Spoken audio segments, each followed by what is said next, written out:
கெட்டி மேளம் மாங்கல்யம் தந்துனா நேனா மம ஜீவன கேத்துனா. எப்பா கெட்டி மேளம்ன்றாங்க சத்த. கல்யாணத்தை நிறுத்திடல. எப்படி இது என்னது? கெட்டி மேளம் இவன் அவன்ல யார் பாவன்? அண்ணே இவன் தான் அண்ணன் சக்திக்கு பேசின மாப்பிள்ள.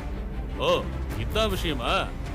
என்ன வாத்தி எல்லா செட்டப்பும் பண்ணிட்டு தான் மூஞ்சி தூக்கி வச்சிருந்தியா? அட இவ மட்டும் இல்லப்பா, எல்லார் வீட்லயும் இந்த மாதிரி வயசான கட்டை கொண்டு இருக்குதுப்பா. புலி ஒரு முது இடி இடிக்குது கொடி பறக்குது வேட்டக்கார வரத பார்த்து கொல்ல நடுங்குது துடி துடிக்குது.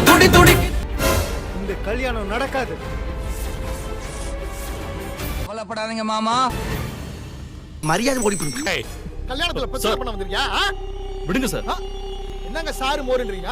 யார் வீட்டு கல்யாணத்துல வந்து பிரச்சனை பண்ணிட்டு இருக்கான்? இவனை அடிச்சு தூக்கி உள்ள வைக்காம என்ன தடுத்துட்டு இருக்கீங்க? ஏன்டா பதற? மணப்பொண்ணு மணமேடை விட்டு எந்திரிக்கப்படாது, உட்காருங்க. இந்த கல்யாணம் வேணாம்டா, நடக்காதா? என்னடா சொன்ன? ஏய் சார் மரியாதை போயிடு. ஏய், என்னடா சொன்ன? யார் வீட்டு கல்யாணத்துல வந்து கலாட்டா பண்ற? தயவு செஞ்சு கொஞ்சம் பொறுமையா இருங்க சார். அவர் சொல்றத கேளுங்க. சிவபதி சார் என்ன நடக்குதுங்க? இந்த பையன் ஜென்மத்துக்கு வெளியே வர முடியாத படிக்கு ஏதாவது பண்ணணுங்கயா. என்ன தம்பி, யார் நீங்க? இப்படி வா. கல்யாணத்துல எதுக்கு வந்து பிரச்சனை பண்ணிட்டு இருக்கீங்க? இத பாருங்க, எதுவா இருந்தாலும் இந்த கல்யாணம் முடியட்டும், மத்ததெல்லாம் அப்புறம் பேசிக்கலாம். சார் தப்பா எடுத்துக்க வேணாம், இந்த கல்யாணமே பிரச்சனை தான்.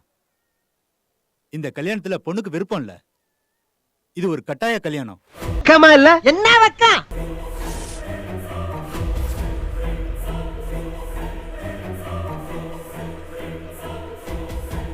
இவங்கிட்ட இருந்து எப்படி தப்பிக்க போறோம்?